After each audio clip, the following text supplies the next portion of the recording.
பராசரர் காலத்திலேயோ அகத்தியர் காலத்திலேயோ பிருகு காலத்திலேயோ யாருமே இந்த கோவிலுக்கு போனால் இந்த தோஷம் நீங்கும்னு எழுதவே இல்லை.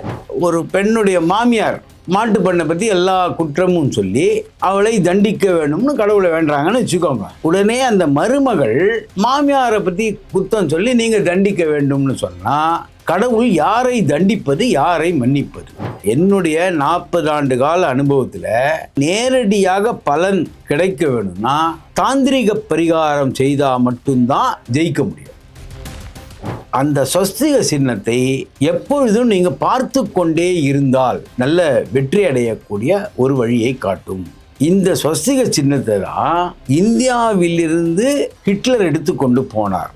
இதை பண்ணால் டப்புன்னு கோடீஸ்வரன் ஆயிடலாம், 2 லட்சம் 3 லட்சம் செலவு பண்ணி நிறைய கோடீஸ்வரங்கள்லாம் யாகம்லாம் வளர்த்துட்டு இருக்காங்க வீடு வீடா. இப்போ அதெல்லாம் தாந்திரிகத்தில் வருமா? தி டிவைன் தமிழ் நேயர்களுக்கு வணக்கம். இப்போ நம்மோடு யார் இருக்கான்னு பார்த்தீங்கன்னா ஜோதிடர் லால்குடி கோபாலகிருஷ்ணன் அவர்கள். வணக்கம் சார். வணக்கம் சார். இப்போ முதல் கேள்வி என்னன்னு பார்த்தீங்கன்னா, ஜோதிடம் ப்ளஸ் பரிகாரம் அப்படிங்கிறது இன்னைக்கு ரொம்ப பெரிய ஒரு செம பிஸ்னஸாகவே இருக்குது. நிறைய பேர் நிறைய விதமாக சொல்கிறாங்க. ஒரு சில பேர் நான் இப்போ இதை பண்ணேன், நான் பயன் அடைஞ்சிருக்கேன் அப்படின்னு சொல்லியிருக்காங்க. நீங்கள் அதை எப்படி பார்க்குறீங்க? பரிகாரம்ங்கிறது எல்லாருக்குமே இருக்கா? அவசியமா? இந்தந்த ராசிக்கு இந்தந்த இது பண்ணணும் அப்படிலாம் சொல்கிறாங்களே. வணக்கம். லால்குடி சப்தரிஷீஸ்வரர் அருளால் உலக மக்கள் நலம் பெற வேண்டும். பொதுவாக ஜோதிடம் கோவில் வேறு, ஜோதிடம் வேறு. பிற்காலத்தில் தான் கோவிலையும் ஜோதிடத்தையும் இணைத்து விட்டார்கள். காரணம், பராசரர் காலத்திலேயோ அகத்தியர் காலத்திலேயோ பிருகு காலத்திலேயோ அல்லது ஜெய்மினியோ யாருமே இந்த கோவிலுக்கு போனால் இந்த தோஷம் நீங்கும்னு எழுதவே இல்லை. ஹெட்மாஸ்டர்ஸே எழுதலையா? யாருமே எழுதலை. இவர்கள் தான் ஜோதிடத்தின் பிதாமகர் அப்படின்னு சொல்லப்படக்கூடிய பெரியவர்கள். இந்த பரிகாரம்ன்றதே பிற்காலத்தில் உண்டான ஒரு விஷயம். பொதுவாக பெரும்பாலான மக்களுக்கு வேதத்துக்கும் ஆகமத்துக்கும் உள்ள வித்தியாசமே தெரியல.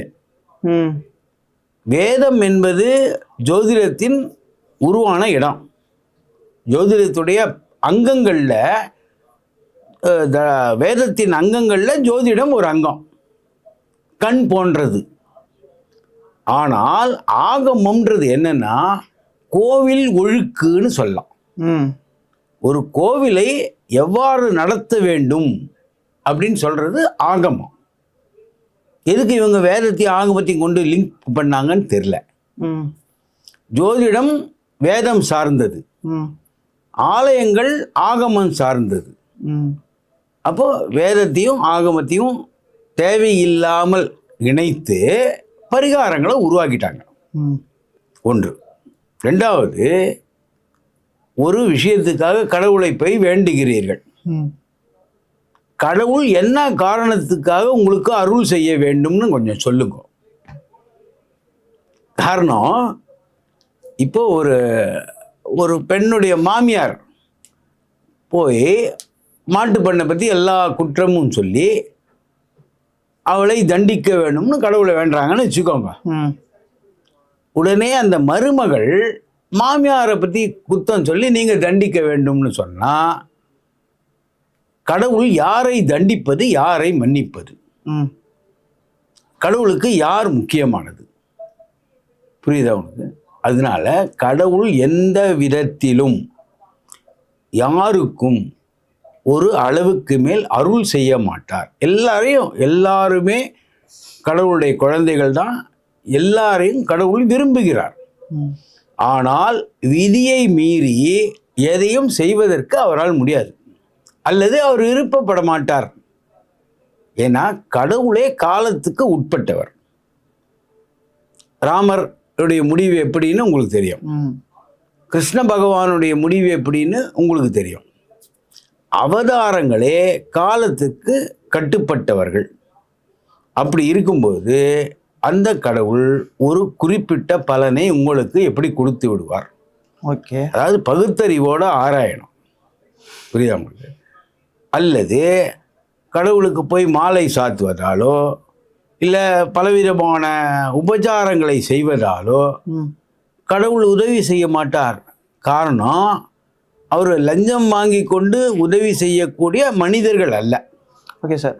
இந்த இடத்துல வந்துட்டு இப்போ பரிகாரம் பண்ணுறவங்க பண்ணணும்னு சொல்கிறவங்க வந்துட்டு நிறைய என்ன சொல்கிறாங்கன்னா, அதை சயின்டிஃபிக்காக நாங்கள் அணுகுறோம். ம் உங்களுக்கு வந்துட்டு ஒரு வைப்ரேஷனை வந்து, அதாவது இப்போ நீங்கள் இந்தந்த தசா புத்தி இந்த புத்தியில் இருக்கும்போது உங்களுக்கு ஒரு மாதிரியான ஒரு நெகட்டிவ் ஃபீல் இருக்கும். ஸோ அப்போ இந்த பாசிட்டிவிட்டியை நீங்கள் கிரியேட் பண்ணுறதுக்காக தான் இந்த ஓமங்கள், இங்கே போய் இந்த கோயிலுக்கு போங்க, இந்த தலத்துக்கு போங்க, அதுக்கப்புறமா இந்த மாதிரியான உணவு முறைகளை மாற்றிங்கன்னு கிட்டத்தட்ட ஒரு மருத்துவ ஜோதிடத்தையும் உள்ள புகுத்தி தானே சொல்கிறாங்க. இது வந்து அவங்களுக்கு நல்லதானே நடக்குங்கிற மாதிரி சொல்கிறாங்க. மனம் நல்ல நிலையில் தூய்மை அடையும், அதில் எந்த விதமான சந்தேகமும் கிடையாது. ஆனால் நேரடியாக பலன் கிடைக்க வேணும்னா தாந்திரிக பரிகாரம் செய்தால் மட்டும்தான் ஜெயிக்க முடியும். ஓகே.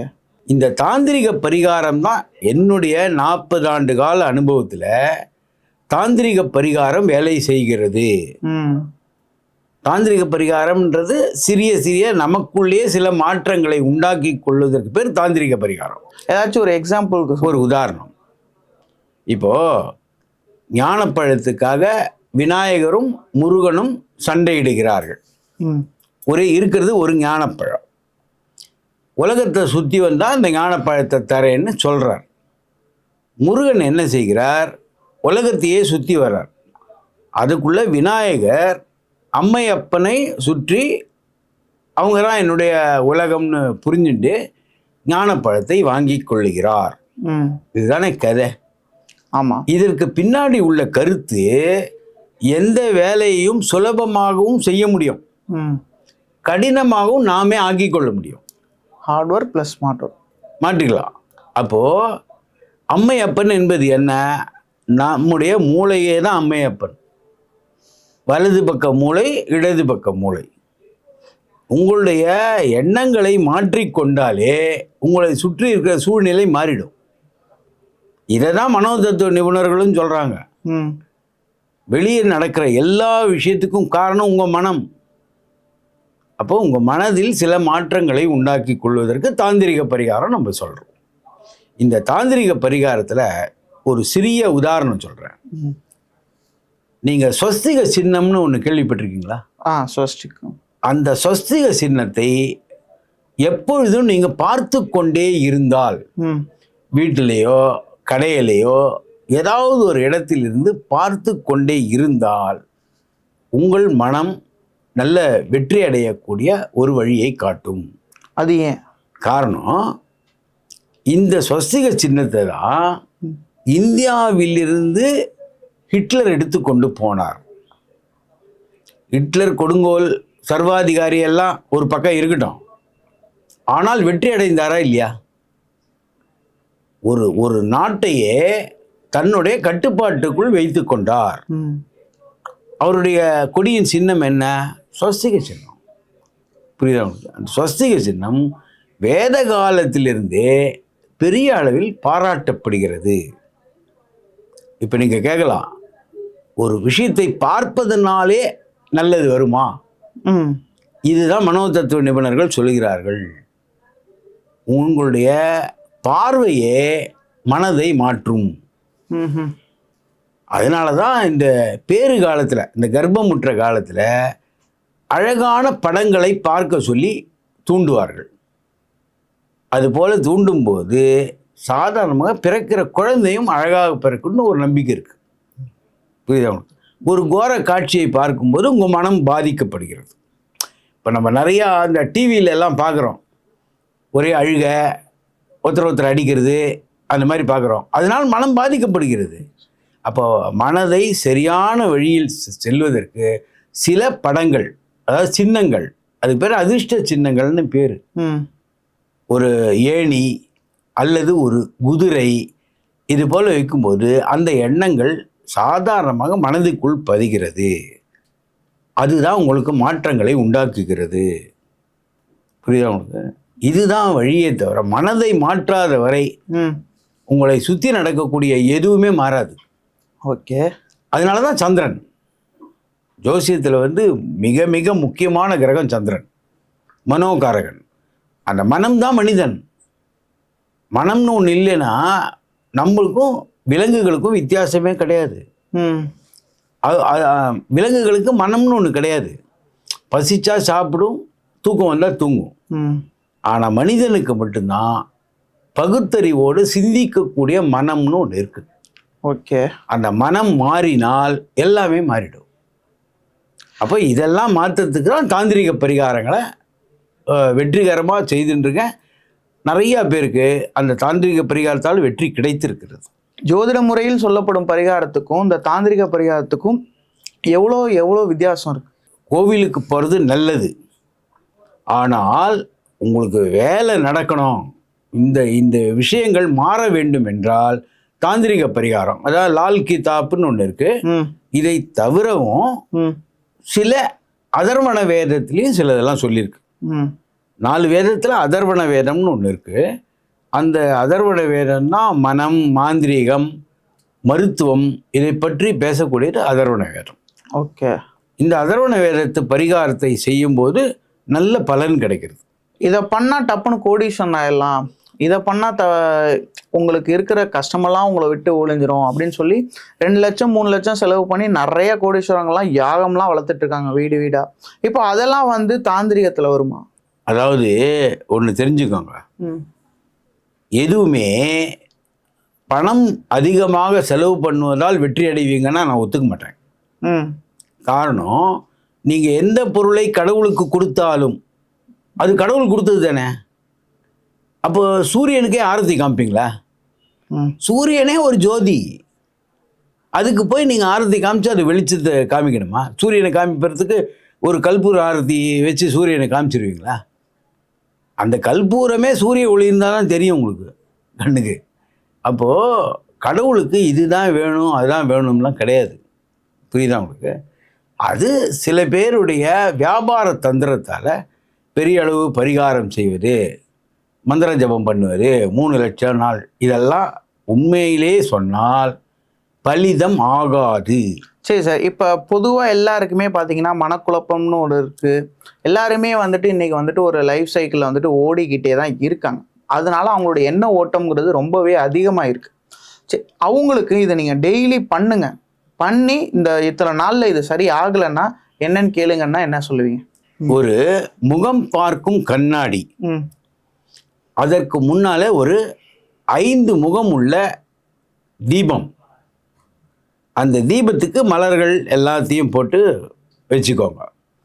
காலையில் எழுந்தவுடன் அந்த விளக்கை ஏற்றி அந்த தீபத்தை கண்ணாடியில் பாருங்க.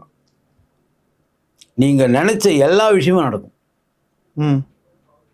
அதே போல் ஒரு நல்ல வெண் சங்கு பூஜை அறையில் வைத்து பூஜை செய்ய ஆரம்பித்தால் லக்ஷ்மி கடாட்சம் கட்டாயமாக வரும்.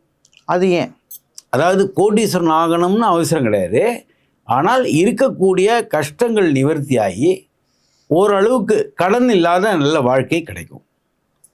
காரணம், அந்த வெண் சங்குன்றது மகாலட்சுமியின் ஒரு அவதாரமாகவோ ஒரு சின்னமாகவோ இருக்குது. அதாவது கடலில் கிடைக்கிற எல்லாமே மகாலட்சுமி, உப்பு மகாலட்சுமி. அதனால தான் பிரசன்ன ஆரோடத்தில் சோழி உபயோகப்படுத்துகிறாங்க. சோழி எல்லாமே கடலில் இருந்து வருபவை எல்லாமே உங்களுக்கு மகாலட்சுமியுடைய அவதாரம் அம்சம். அப்போது ஒரு வெண் சங்க பூஜையில் வைத்து பூஜை செய்யும்போது கட்டாயமாக நல்ல ஒரு வளமான காலம் கிடைக்கும். 1. 2வது, பொதுவாகவே இரவு நேரத்தில் வாசலில் 2 பக்கமும் ஒரு அகல் விளக்கை வச்சிருந்தா, 2 அகல் விளக்கை வைத்திருந்தால் கட்டாயமாக அந்த வீட்டில் எதிர்மறை சக்திகளே இருக்காது. இப்போ நிறைய பேர் நான் பார்த்துருக்கேன் சார், அந்த கல்லுப்பு இருக்குல்ல, கல்லுப்பை வந்துட்டு கரெக்டாக ஒரு மந்த்லி ஒன்ஸ் ஒரு வீடு ஃபுல்லாக ஒரு ரூமுக்கு ஒரு ஜாடி மாதிரி வச்சு அதில் கல்லுப்பை வந்து ஃபில் பண்ணிக்கிட்டே இருப்பாங்க. 1 மந்த் கழிச்சு அதை மாற்றிக்கிட்டும் இருப்பாங்க. ஏன்னு கேட்குறம்போது அவங்க தனியாக அவங்களாம் வந்துட்டு பார்த்திங்கன்னா பெரிய பிஹெச்டிலாம் பண்ணிவிட்டு ரிசர்ச் ஒர்க் இந்த மாதிரியான ஆட்களாக தான் இருக்காங்க. பட் அவங்கள்ட்ட நான் கேட்கும்போது என்னங்க இது எதுக்குங்க இப்போ சமையலுக்குன்னு வாங்காமல் இந்த மாதிரிலாம் பண்ணுறீங்க அப்படின்னு கேட்கும்போது, இல்லை இதில் ஒரு பாசிட்டிவிட்டி நான் ஃபீல் பண்ணுறேன், நம்மள்ட்ட இருக்க நெகட்டிவை வந்துட்டு அதை அப்சர்வ் பண்ணுது அப்படிங்கிற மாதிரி சொல்கிறாங்க. அதுவும் தாந்திரிகத்தில் தான் வருமா? நான் என்னை நாடி வருபவர்களுக்கு கொடுத்து பலன் உள்ளதை மட்டும்தான் நான் வந்து கரெக்டாக எடுத்துக்க முடியும். சரி. யாரோ சொன்னதுனாலலாம் ஒத்துக்க முடியாது. ம். என்னை நாடி வந்து தொல்லைகளை சொன்னவர்களுக்கு சில பரிகாரங்கள் இந்த மாதிரி தாந்திரிக பரிகாரம் சொல்லியிருக்கேன். அவர்கள் வெற்றி அடைந்து எனக்கு ஃபோன் பண்ணியிருக்காங்க. ம். அப்போ வெற்றி அடைகிறோம். அது ஒரு ஒரு விஷயம் வெற்றி அடைந்தால் தானே அதை இன்னொருத்தருக்கு சொல்லலாம். ம். இது மாதிரி பண்ணதில் இந்த சங்கு வச்சு பூஜை செய்தவர்களுக்கு நல்ல பலன் கிடைத்ததை நான் பார்த்துருக்கேன். ஸ்வஸ்திக சின்னம் வச்சவர்களுக்கும் நல்ல பலன் கிடைத்ததை நான் பார்த்துருக்கேன். இதுதான் தாந்திரிகம். அதாவது நமக்கு எது சரி என்று படுகிறதோ அதை தான் நம்ம பரிகாரமாக சொல்ல முடியும். Okay sir. ஹோமம் பண்ணு அதை பண்ணுன்னு சொல்லி 3 லட்ச ரூபாய். இப்போது ஒரு மருத்துவர் இருக்கார், அவர் உங்களுக்கு மருந்து எழுதி கொடுக்குறதோட சரி, ம். உங்கள் கூடயே வந்து மருந்து கடையில் வாங்கி தண்ணியையும் கொடுப்பாரா? அது கிடையாது. அப்போ நீங்கள் பரிகாரத்தோடு சேர்த்து ஜோசியம் செய்கிறார்கள் என்றாலே அங்கே வேறு ஏதோ பொருளாதார நோக்கம் இருக்குன்னு தான் நம்ம புரிஞ்சுக்கணும். ம். அது அவங்களுக்கு தேவையில்லாத விஷயம். 2வது, உங்களுடைய பிரச்சனைக்கு நான் பூஜை செய்கிறேன் அப்படிலாம் ஒரு சில அமைப்புகள்லாம் இருக்குது. ம். நீங்கள் உங்களுடைய நட்சத்திரத்தை வச்சு நான் இங்கே பரிகாரம் பண்ணுவேன், அது எப்படி வராது? சரி வராது. காரணம், ஜிம்முக்கு நீங்கள் பணம் கட்டுறீங்க, அது ஜிம்மில் போய் வேலை செய்கிறதுக்கு இன்னொரு ஆளை அனுப்புவீங்களா? நீங்கள் தானே போகணும். ம். புரியுதாங்க? ஜிம்முக்கு நான் பணம் கட்டுவேன், ஆனால் ஜிம்முக்கு போகிறதுக்கு எனக்கு டைம் இல்லை, அதுக்காக ஒரு ஆள் வேலைக்கு வைப்பீங்களா? நீங்கள் போனால் தானே ஜிம்முக்கு வேலைக்காகும். அதுபோல் பிரார்த்தனையில் நீங்கள் செய்தால் தானே வேலைக்காகும். பணத்தை வாங்கிட்டு நான் உங்களுக்காக பரிகாரம் செய்தால் எப்படி உங்களுக்கு சரி வரும்? Okay sir. சரி வராது. Okay sir. அப்போது நிறைய பேர் வந்துட்டு இந்த மக்கள் ஃபஸ்ட்டு அந்த மிரரில் இருக்கிறதெல்லாம் பார்த்து அவங்க என்ன பதில் சொல்கிறாங்க அப்படிங்கிறத பொறுத்து வந்து பார்க்கலாம் சார். இவ்வளோ நேரம் உங்களுடைய கருத்துக்களை பகிர்ந்ததுக்கு மிக்க நன்றி. நன்றி.